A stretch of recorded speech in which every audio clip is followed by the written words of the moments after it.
He was the kind of guy everybody liked, smart, sharp, ambitious. His high school classmates voted him most likely to succeed. He was a black kid from South Carolina in an era where being black in America already meant you were fighting two wars, one abroad and one at home. But James Thornwell didn't care about the odds. He signed up to serve his country. He put on the uniform. He crossed an ocean to represent the United States of America. And in return, his own government put a drug in his water, told him he was losing his mind, and then buried the file for 16 years. It's 1961. The Cold War is running hot. The Berlin Wall just went up. The Soviet threat doesn't feel like history class. It feels like something that could end the world before breakfast. James Thornwell is 23 years old, stationed in Orleans, France, working at a U.S. Army Information Center. He's doing his job, showing up, and serving. And then, some classified documents went missing. Nobody knew where. Nobody had answers. But somebody needed to take the fall. And James Thornwell, the only black soldier at his station, was the easiest target in the room. What happened next lasted 99 days.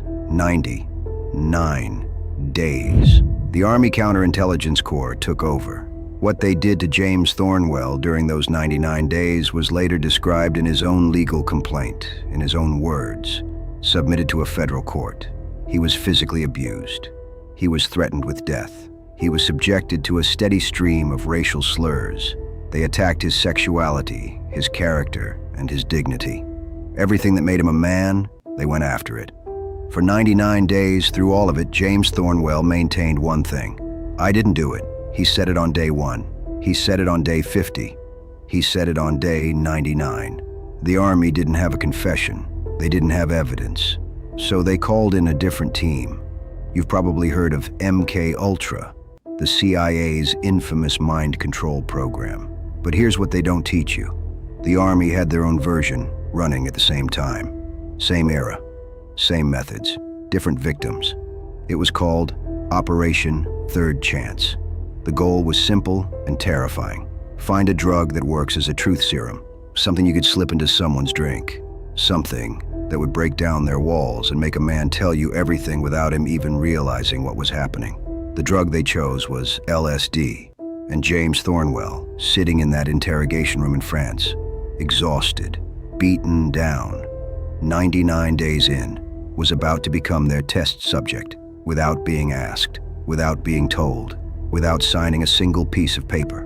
One day, during what he thought was a routine drink of water, the Operation Third Chance team dosed him. Put yourself in that room for a second. You've been locked up for over 3 months. You've been called every name imaginable. You've been threatened and broken down piece by piece. And then, without warning, the world starts to change. The walls start breathing. The voices in the room start sounding like they're coming from somewhere inside your own skull. Your sense of self, who you are, what is real and what is not, starts to dissolve. James Thornwell had never taken LSD. He had no idea what was happening to him. He thought, I am losing my mind. Something is wrong with me. I am going insane.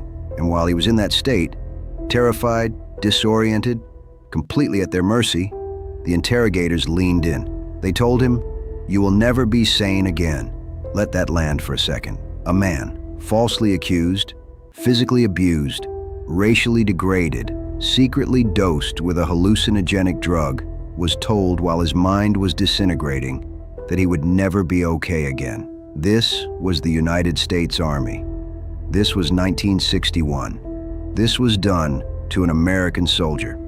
After everything, James Thornwell was cleared. No evidence, no confession, no charges, just go home. But the Army kept one thing, his file. And in that file was everything.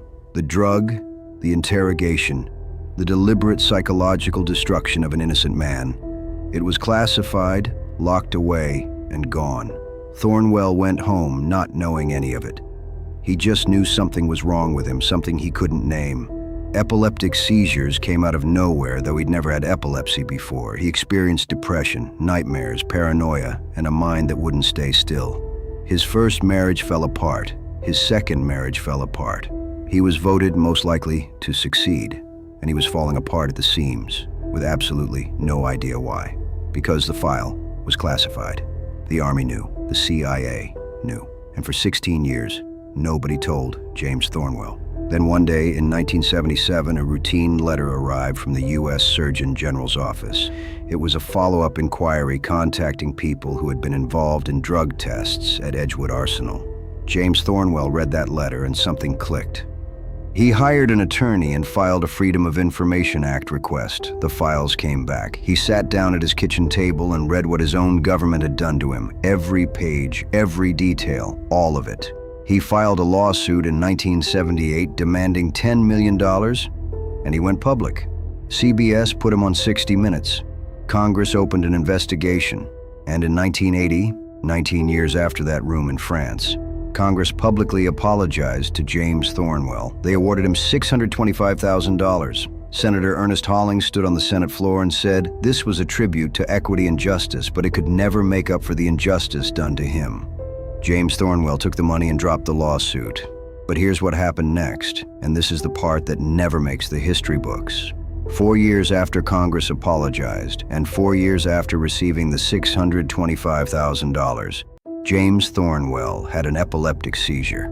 He drowned in a swimming pool. He was 46 years old.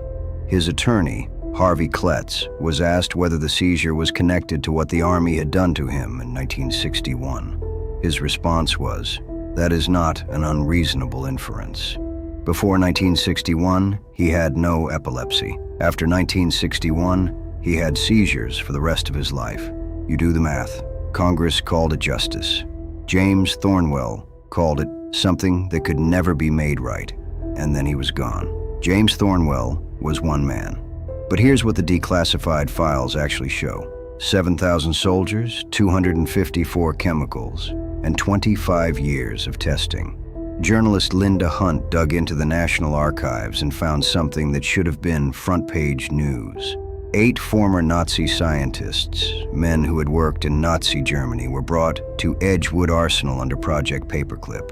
The same methods developed at Dachau were used on American soldiers by the same government that sent those soldiers to fight the Nazis. Let that sink in. The country that defeated the Third Reich hired its scientists and ran their experiments on the men who wore the American uniform, burying it for 30 years. James Thornwell is gone. The Army's official position today is that no soldiers suffered significant long-term health effects. Yet James Thornwell had epilepsy every single day from 1961 until the morning he drowned in that pool. Make of that what you will.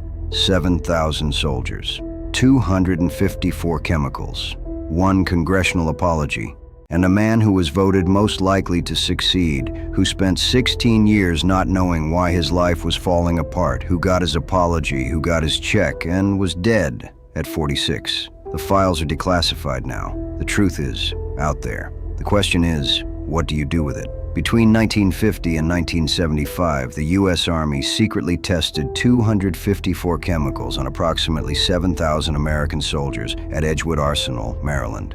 James Thornwell was the only known American soldier dosed with LSD overseas, without his knowledge or consent. He died in 1984. The Army maintains no soldiers suffered significant long-term health effects. Your government gave James Thornwell $625,000 for destroying his life. He was dead 4 years later. Was that justice? Drop your answer below. I read every single one. Subscribe to the Ink Vault. We go where the others don't.